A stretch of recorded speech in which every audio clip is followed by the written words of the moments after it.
Aries.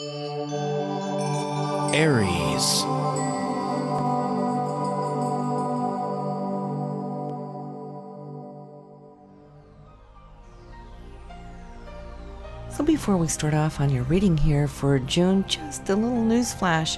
Those of you on my newsletter have already started to receive the daily Astro podcast, now available to you here on my YouTube channel, along with another new feature, which is your tarot forecasts. Now, the monthly ones will be individually designed for your sun signs. The daily Tarot and Astro podcasts, though, however, are general for all of us, not pertaining to your specific zodiac sign.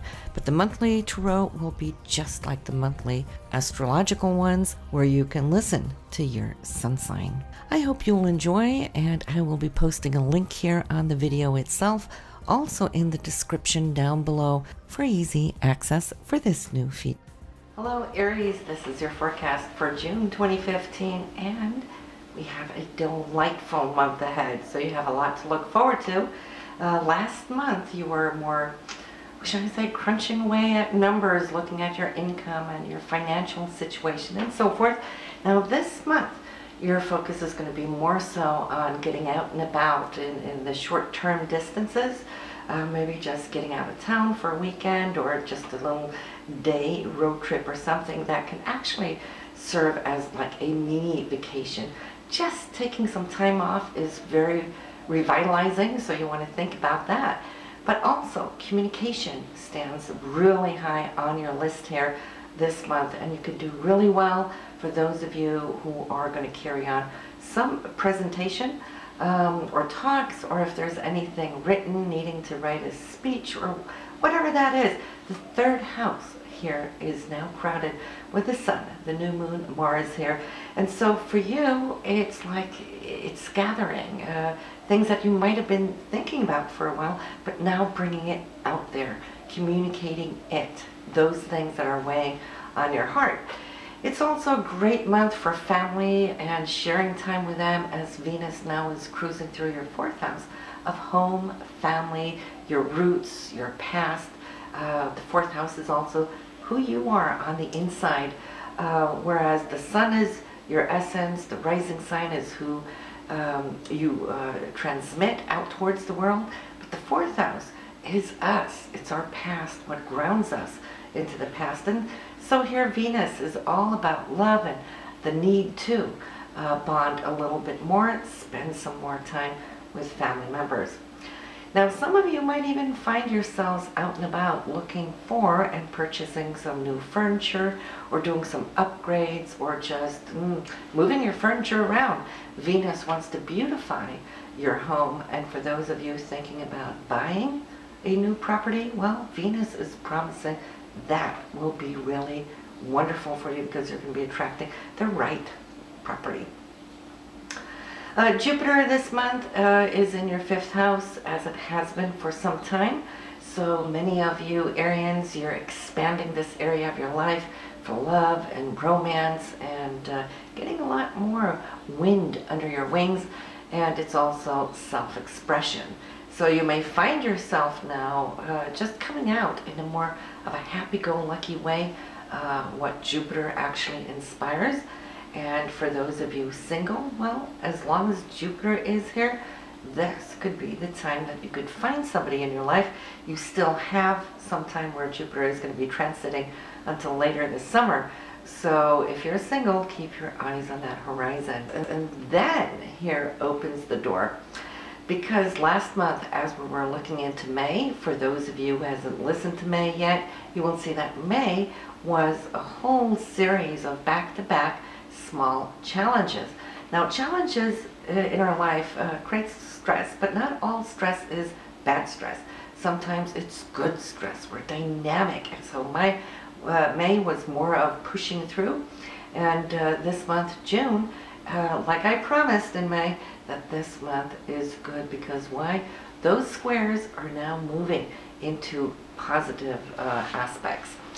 Plus here, let's start off on the 6th, because the 6th we got Mars and Jupiter. Mars, your action, your dynamic focus.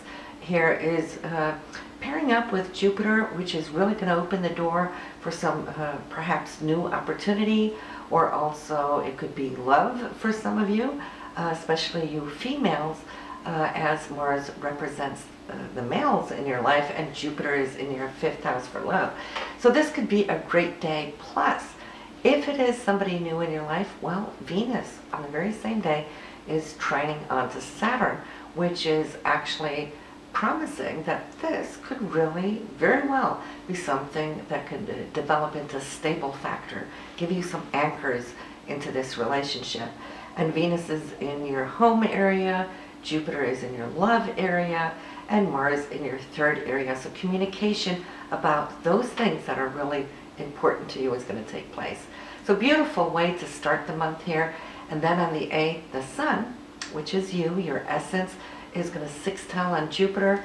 So here just 2 days later, it is unfolding even more. I see that maybe if you thought it was too good to be true, what took place on the 6th? Well, the 8th is going to promise you that it's here. Because once again, opportunities coming your way. Now, you heard something there on the 6th. On the 8th, it's kind of like repeated to you again. And then on the 9th, Mars is going to sextile onto Uranus, which can bring unexpected surprises, twists and turns, but positive ones, because a sextile is a half trine. So that also shows that there could be something new now surfacing. You might have been working on it for a while because Uranus has been transiting here through your 1st house, so you've been pushing for some higher ground. And now that Mars is there and in your 3rd house for communication, well, that should definitely bring something forward. We have on the 10th, so you can see here back to back how it's coming in like dominoes. On the 10th, Mercury, communication, and Venus, love or financial security, also doing the dance. Beautiful sextile here. And this is then between your 3rd house and Venus, which is in your 4th house. So if any contracts needs to be signed here as far as a home, residence, property, buying a new lot, or any kind of such investments, it's good. It's still good here on the 10th. We do have Mercury turning retrograde this month on the 18th. So make sure if you have any important documents to sign, do it prior to the 18th. So you're still good here on the 10th when this situation here is presenting itself. But this could also be a day that you might close a deal, or also go out and purchase that piece of furniture that you wanted, just because it is tying up with that Venus in the 4th house for a home. Then also on the 10th, we got the Sun sextiling Uranus, just like Mars did on the 9th. So what does that mean? Well, that just means that you here now are able to express, come forward with, maybe share with the world on a larger scale those new things, the new deal that you got, or the new opportunity that was given to you. So there's action, and I see you speeding through, feeling confident, because everything seems to just line up and then fall into your lap. So all of those little things that are now coming in apparently so easily, you know better than anyone, Aries, it's not just because it's luck, even though it may feel like that, but it is because you have put in the hard work here in the past. So on the 14th, the Sun and Mars, the Sun is you, Mars is your drive and your action and your goals, coming together in the sky as a conjunction, sharing the same degree. This powers up your Mars with your solar, your inner energy, and this also here is in your 3rd house. So this would be a great day to sign on something, new contracts, or give a speech, or having to present something. Fantastic, you're going to do a great job. The 3rd house is also sharing time more so with your siblings, or maybe those who live closely around in your neighborhood. Getting together, that kind of activity is fantastic. You might just hit the road for a day just to get out of town, to re-inspire yourself. This is also a great day for that.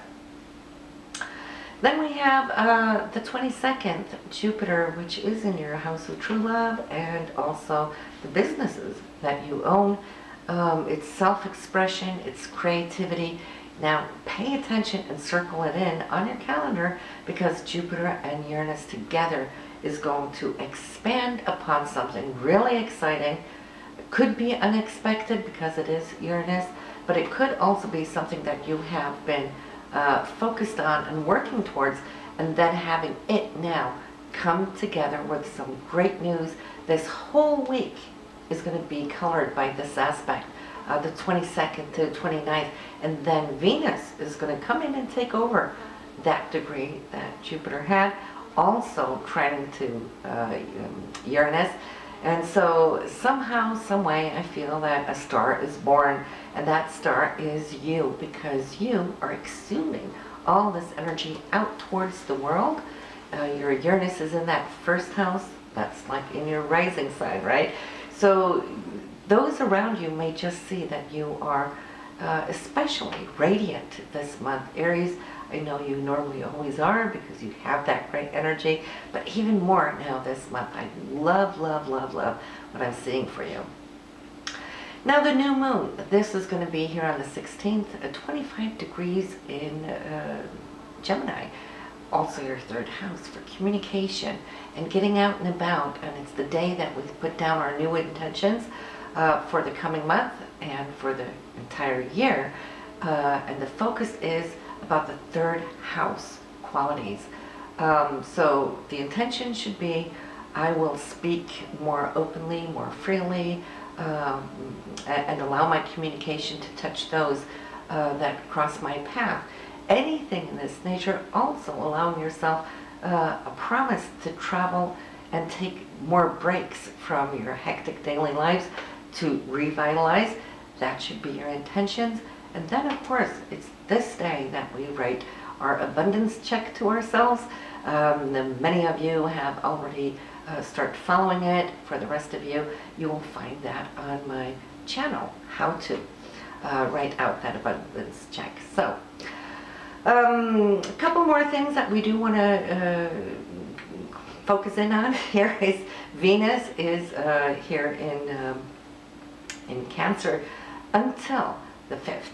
So that is you and your way of loving and sharing. And Venus's love in the sign of Cancer, it's all about nurturing, and you've been doing this throughout May, giving of self, giving to family, giving in that Cancerian healing spiritual way. And then it's going to change signs into Leo, so love might turn a little bit more dramatic, or a little bit more where fire now, instead of water being the one to receive, it's now outgoing. And you may see this burst of energy also in your partner, so that is now June the 5th and onwards throughout the month. Mars is in Gemini, so that is in the talkative, sharing sign. So a lot of action has been given there in May and throughout June until the 24th. Then Mars, which is your direction and your ambition, is going to move into Cancer. So from having talked and communicated, or maybe even traveled a lot, from the 24th, you're going to focus it into the home. That is your 4th house. And Mars will be more tender, more caring, more, should I say, loving or attentive to your family and family members, and also putting your physical drive into wanting to shore up things. Maybe there's things around the house that needs a little fixing, and so you have all the drive and energy to do so. Saturn is here in Sagittarius, still retrograding, but on the 15th it's going to move into Scorpio, and so it's revisiting where it resided for 2.5 years, so it's still, should I say, going back and reviewing the things that you started last year. And but then, if there was things unconclusive, well, Saturn's giving you the chance to wrap up loose ends, Saturn for you is in your 9th house, but it's going to be moving back into the 8th house of intimacy. Money that you have with others, it could be taxes, investments, or anything of that nature here that might need to be retweaked. And then Neptune will turn retrograde on us. Neptune in your chart is in the 12th house, which more works on the subconscious levels, your spiritual side. So when it turns retrograde, it's not really moving ahead, bringing up all that creativity and spirituality up and out. It's more wanting to take a step back and rest, so it's going to more dip down into your subconsciousness. Some of you might even feel that you're going to be dreaming more. That oftentimes happen here when Neptune takes that position. But this is what we have here for you, Aries, and I hope you will have a beautiful month with all of these incredible, beautiful aspects. It really makes our job as an astrologer quite the good one when we have such good news to deliver. So have a good one. I'll see you next month. Bye now.